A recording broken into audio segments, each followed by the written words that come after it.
The people in charge of the Fukushima Daiichi nuclear plant have another challenge on their hands. Tokyo Electric Power Company officials say the effects of a leak of contaminated water are expanding. They've detected a sharp rise in radioactivity in groundwater in a monitoring well. NHK World's Yuji Osawa reports. Workers at Fukushima Daiichi seem to have a new challenge on their hands every day. More than 300 tons of contaminated water leaked out of a storage tank in August. And they've been dealing with the effects ever since. Some of the water may have flowed out through a ditch and into the Pacific Ocean. Workers dug a well about 10 meters from the tank to monitor the impact. On Thursday, they detected 400,000 becquerels per liter of strontium and other radioactive substances in the well. That's 6,500 times higher than readings taken the day before.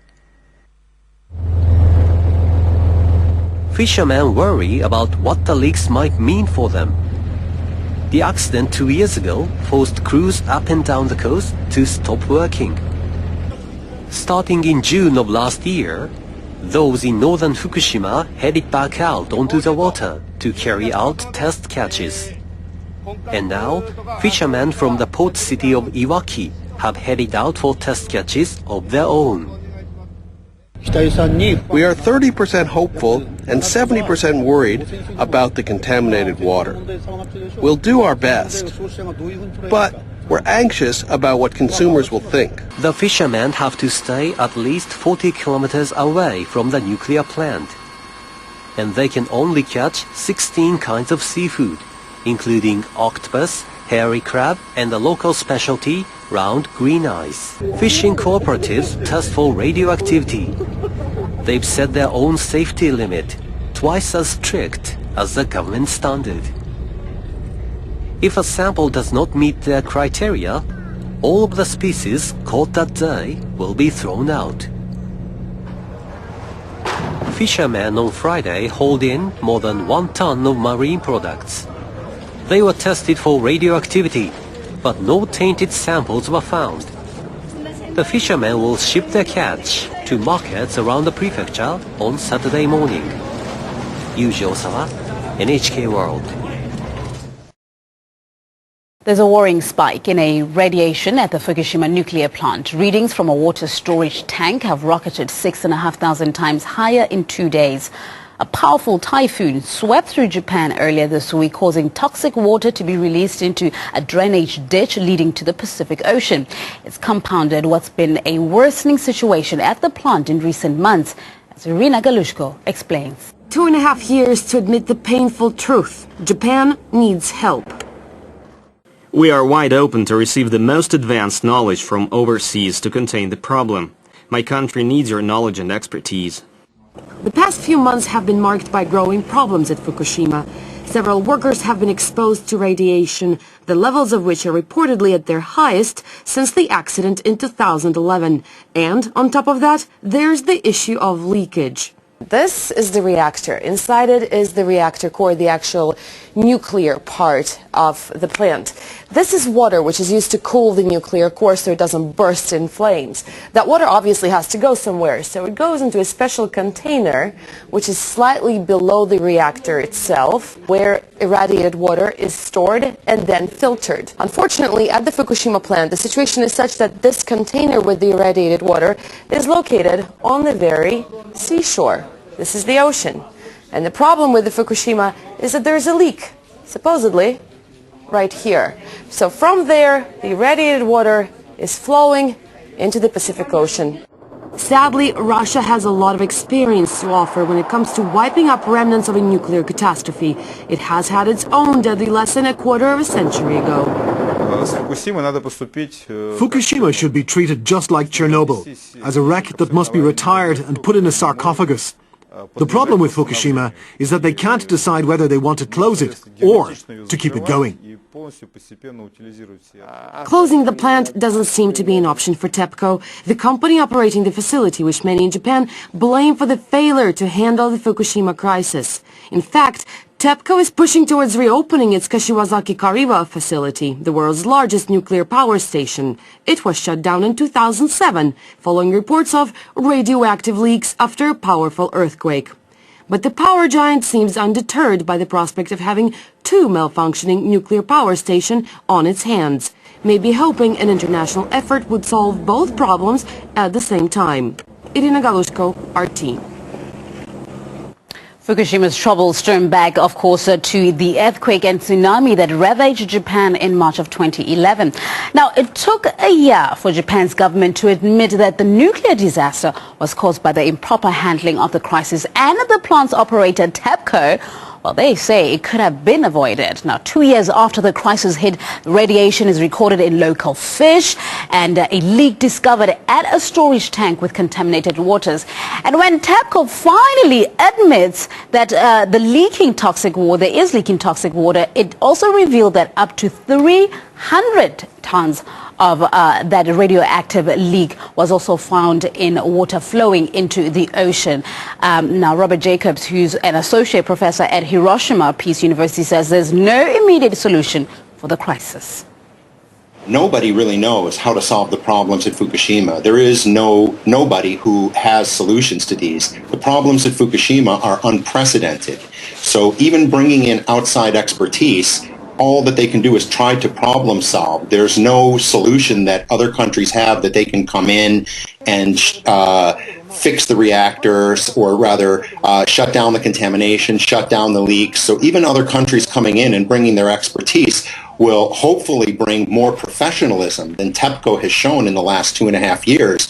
But even those experts will be at a loss as to how to solve the immense problems that we'll be facing for decades in Fukushima.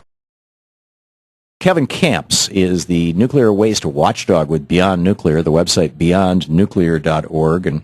And Kevin, welcome back to the program. Thank you, Tom. This is a whole lot more serious than being in Playboy. The Fukushima nuclear reactors are all problematic. Reactor number 4, particularly problematic. Close hit from a typhoon. Or a cyclone. I was talking about that on the air earlier in the week, and I just wanted to get you on and check in with you. What's the latest? What's going on?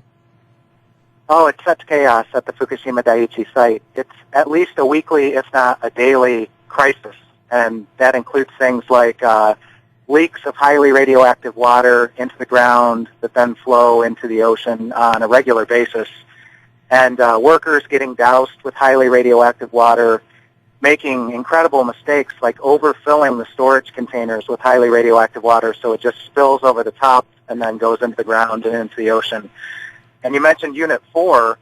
That's, the ground over there is so waterlogged with highly radioactive water that there's concern that the structural integrity of Unit 4, which is already very questionable, is even further undermined. It's kind of like a quicksand situation. So here's a, worst storm in a decade. Incredible amounts of rainfall, like close to a meter of rainfall in just a day. I can't even imagine that. So, at least that's water they didn't have to, they've been pouring water on these reactors to keep them from overheating with fire hoses and things, haven't they? I mean, maybe storm gave them a break for a day. Well, the typhoon actually, what it's done is it's worsened the radioactive water leaks into the ground and into the ocean. Right. So at Unit 4, they're about to start, probably in a couple weeks or less, starting to move the irradiated fuel out of the storage pool, which is a very dicey operation, but they have to do it, because if another quake with that, quicksand ground takes that building down, it would be a catastrophic fire releasing hazardous radioactivity. So they're trying to get the waste down to the ground without dropping it, because that could punch a hole in the floor of the pool and drain the cooling water away. So it's already a global catastrophe that's been unfolding for over 2.5 years, but it could get a whole lot worse in a great big hurry. Wow. How is it affecting the rest of the globe? It seems like there's no reporting whatsoever on this other than, hey, they got a problem over there in Japan and they're not quite sure what to do.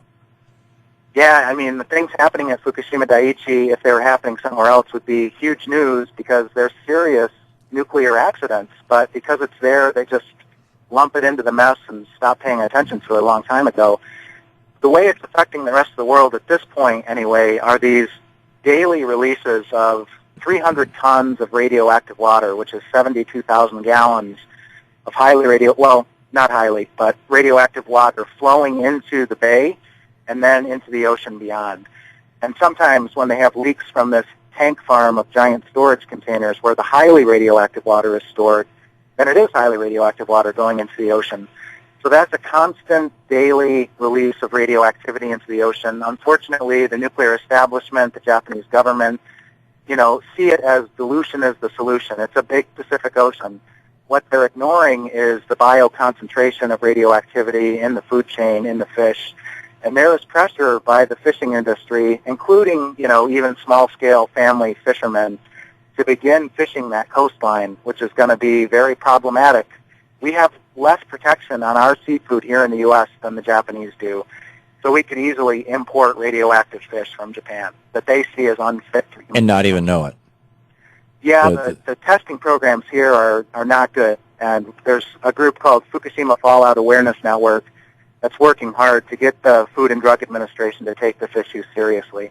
Now, the principal elements that are taken up by animals are, correct me if I'm wrong, are cesium, right, is taken up as potassium.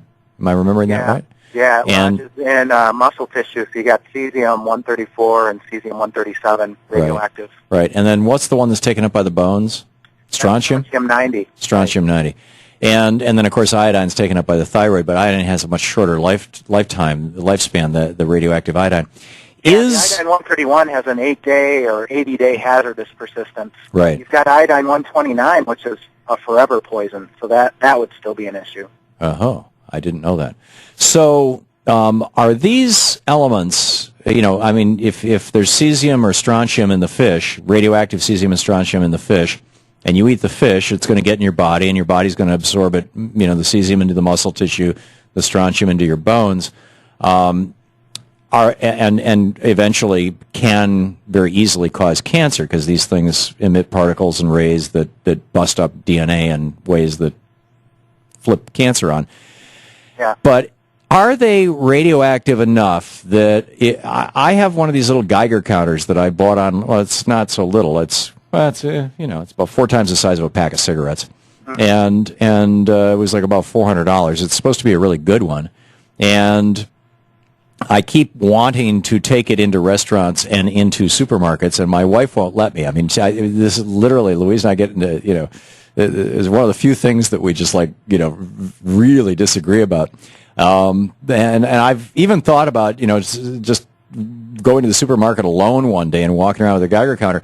But And when we lived in Germany, I could actually get it to trip over mushrooms in particular, and eventually some kinds of milk. Because we lived in Germany, we moved there literally in May of 1986, or June of '86, right after the meltdown at Chernobyl. But is that radiation hot enough that you could pick it up with a handheld Geiger counter? Well, just a word of advice on going to restaurants. You could turn the sound off on your meter. You wouldn't attract any attention. You'd just be anonymously checking the radiation in your food. But, they do run similar devices over the seafood in Japan. I mean, I've seen photographs of this.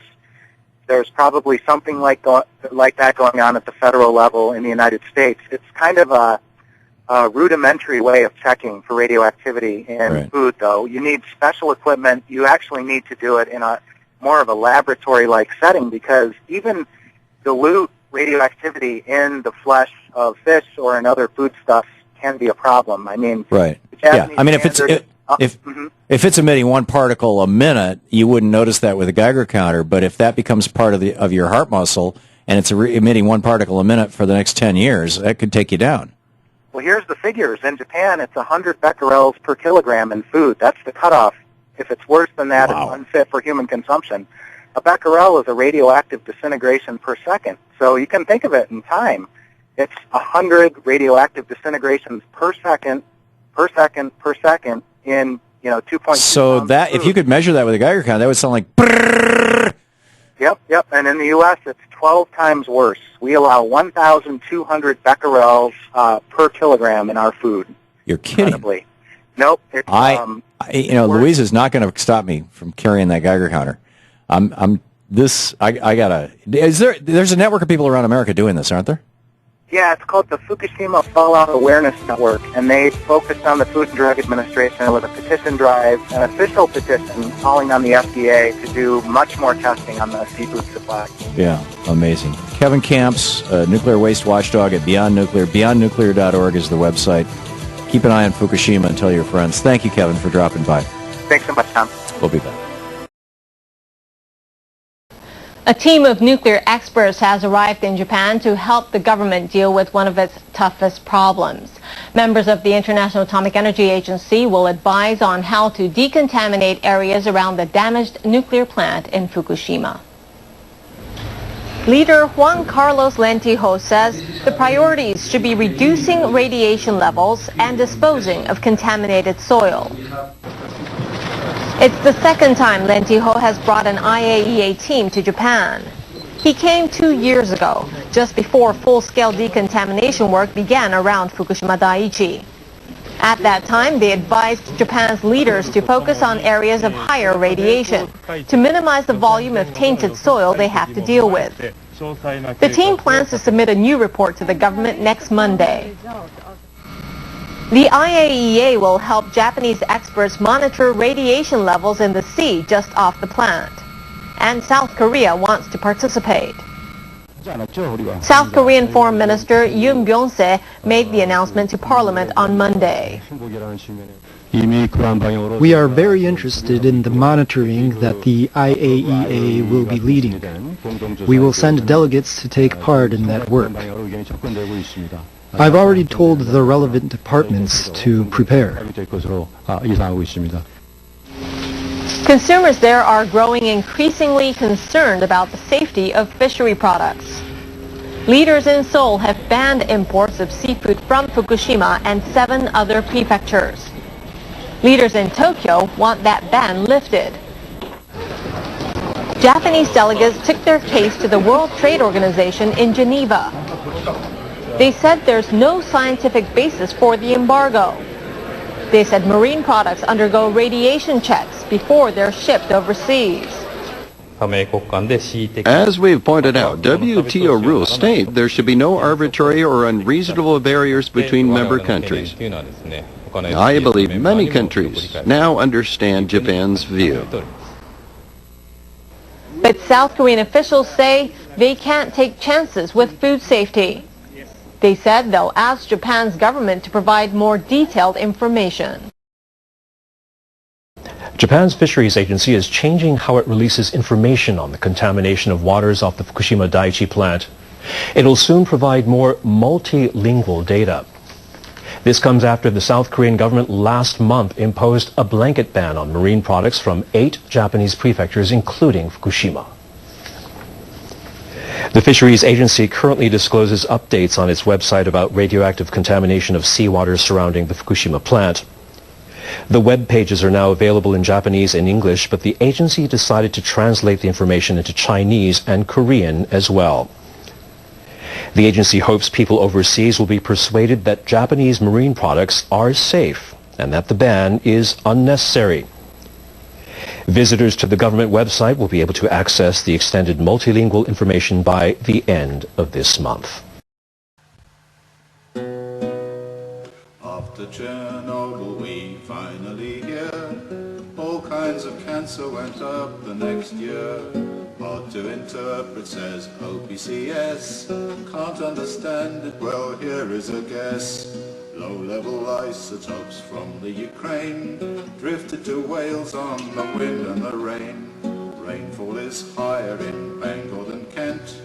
Cancer in Wales is up 30%. We're breathing strontium, locking it into the structure of cellular DNA.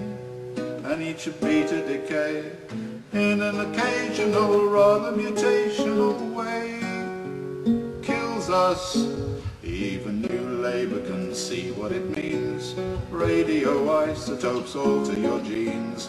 Ghosts of dead babies will give them no rest till the dosimetry's been reassessed.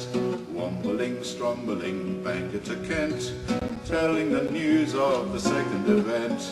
Telling the story all unto scenes. Radioisotopes alter your genes. Nuclear establishment, castle of lies. Children are dying in front of your eyes. Born with no limbs, with two heads or no brain. Born to a life of incurable pain. Nuclear subsidies victims will pay, while you take a pension and tiptoe away. Don't reassure us, 'cause we always knew yours was a story too slick to be true. We're breathing strontium, locking it into the structure of cellular DNA, and each would be to decay in an occasional, rather mutational way. Kills us. Nobody's hiding these nuclear crooks. Government stooges aren't cooking the books. Only the mothers are guilty of crimes, bearing their children in nuclear times. Radioisotopes float around free, up in the atmosphere, up near the sea. So many diseases genetically linked. Strontium bombs will soon be extinct, 'cause we're breathing strontium, locking it into the structure of cellular DNA. And each should be to decay in an occasional, rather mutational way. Kills us.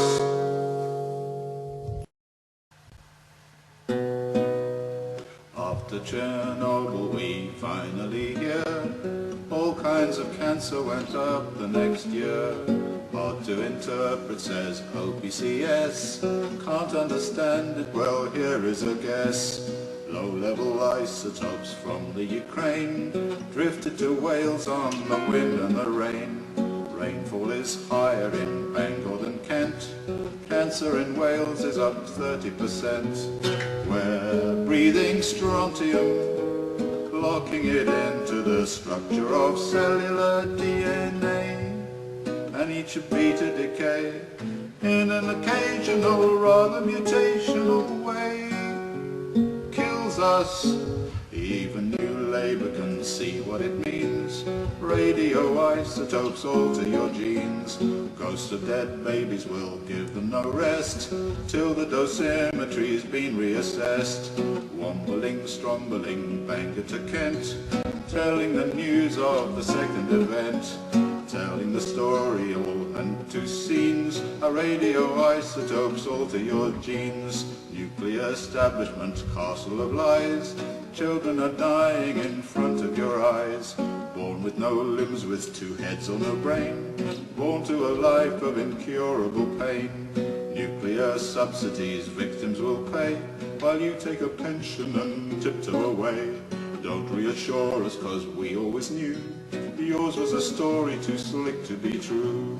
We're breathing strontium, locking it into the structure of cellular DNA.